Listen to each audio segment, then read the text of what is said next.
4 லட்சம் கோடி ஊழல் குற்றச்சாட்டு கவர்னர் கிட்ட கொடுத்திருக்காரு, உங்க துறை உட்பட பல்வேறு துறைகள் சார்பாக. அதை பத்தி ஏதாவது சொல்லுங்க. அவருக்கு ஏதாச்சும் கொடுக்கணும், கொடுத்துருக்காரு. வேற என்ன பண்றது? அதனால அதுல எந்த தப்பும் இல்லைங்கிறத எங்களால் ப்ரூவ் பண்ண முடியும்.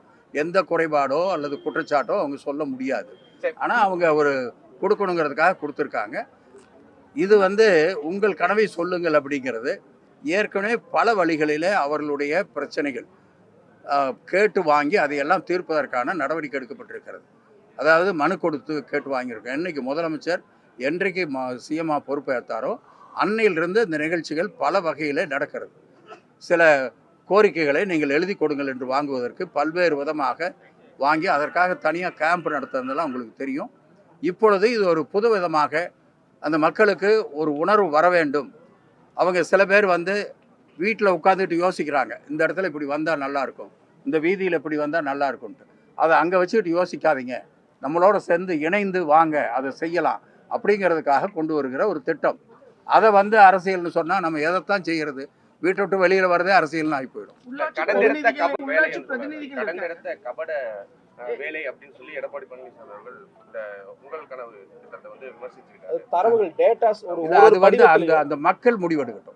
அந்த மக்கள்கிட்ட நாங்கள் கேட்குறோம், நீங்கள் என்ன நினைக்கிறீங்க? இப்போ இந்த இடத்துக்கு வந்திருக்கோம், ஒரு வயசானவர், பெரியவர் அல்லது ஒரு சின்ன குழந்தை இந்த இடத்துல இப்படி இருந்தால் பரவாயில்ல அப்படின்னு நினைக்குதுன்னா அதை கேட்கறதுக்கு ஒரு அதிகார மையம் வருதுனாக்க அது எவ்வளவு பெரிய முக்கியமான விஷயம். அதை எவ்வளோ தூரம் நம்ம செய்கிறோங்கிறது வேற. அதை சொல்லுவதற்கு அவர்களுக்கு ஒரு இடம், அதை தேர்ந்தெடுத்து அரசுடைய நிதி நிலைமைக்கு ஏற்ப அதை கொண்டு சேர்ப்பதற்கு, அதில் ஒரு முன்னேற்றத்தை ஏற்படுத்துவதற்கு அதெல்லாம் பயனுடையதாக இருக்கும். எனவே அதற்காகத்தான் போகும்போது நின்றுக்கிட்டு இருந்தாங்க, நீங்கள் கேட்காமையே போயிட்டீங்கன்னு சொல்கிறாங்க. இப்படி கேட்டால் அதுக்கு ஒரு குற்றம் சொல்கிறாங்க. எதைத்தான் பண்ணுறதுன்னு கொஞ்சம் அவங்க கேட்டு எங்களுக்கு சொல்லுங்கள். மணிக்கடிகள் திட்டமே கடந்த 2019 செயல்படுத்தல, இப்போதான் தேர்தல் எது எடுத்தாலும் தேர்தலை முன்னிட்டுனாக்க என்னங்க பண்ணுறது? பாருங்க, முதலமைச்சர் அவர்கள் ஆரம்பத்திலிருந்து இதே மாதிரி தான் சுற்றுறாரு. ஒரு நாளைக்கு 3 ஃபங்க்ஷன் 4 ஃபங்க்ஷன் வச்சுட்டு சுற்றுறாரு. இப்போ திண்டுக்கல் உடனே சென்னையில் ஒரு நிகழ்ச்சினா இது தேர்தலை ஒட்டினாக்க நாங்கள் என்ன தான் பதில் சொல்கிறது? தேர்தலை ஒட்டி அல்ல, தொடர்ந்து மறுபடியும் 2026க்கு பின்னாடி அவர் தான் இருக்க போகிறாரு. அதனால் செய்கிறதுக்கு கால அவகாசம் நிறைய இருக்குது. எனவே தொடர்ந்து இப்படி தான் பணியாற்றி கொண்டிருப்பார் என்பதை நான் தெரிவித்துக்கிறேன். பாண்டிச்சேரி சின்ன மாநிலம், நிதி வருவாயும் குறைவு. அங்கே 2500 உயர்த்திட்டாங்க மகளிர் உரிமை தொகை.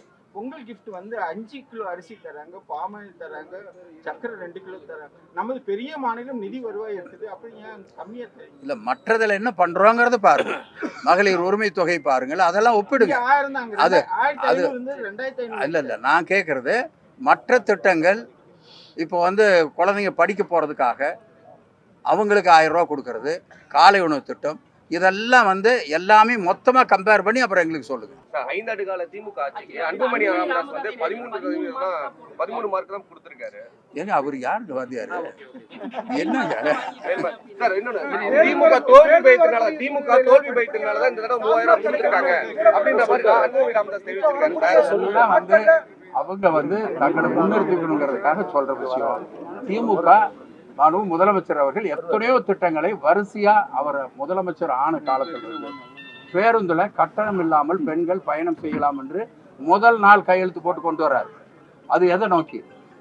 அப்படி ஒவ்வொரு திட்டமாக ஒவ்வொரு ஆண்டு கொண்டு வருகிறார்கள். ஒரே ஆண்டுல கொண்டு வர முடியாது. செய்திகளை உடனுக்குடன் தெரிந்து கொள்ள கீழ்கண்ட கேபிள் மற்றும் டிடிஎச் நெட்வொர்க்குகளில் எம்நாடு செய்தி தொலைக்காட்சியை காணுங்கள். பாதகம் செய்பவரை கண்டால் நாம் பயம் கொள்ளலாகாது பாப்பா. மோதி மிதித்து விடு பாப்பா, அவர் முகத்தில் உமிழ்ந்து விடு பாப்பா. அண்மை செய்திகளை உடனுக்குடன் தெரிந்து கொள்ள இணைந்திருங்கள் எம்நாடு தொலைக்காட்சியுடன்.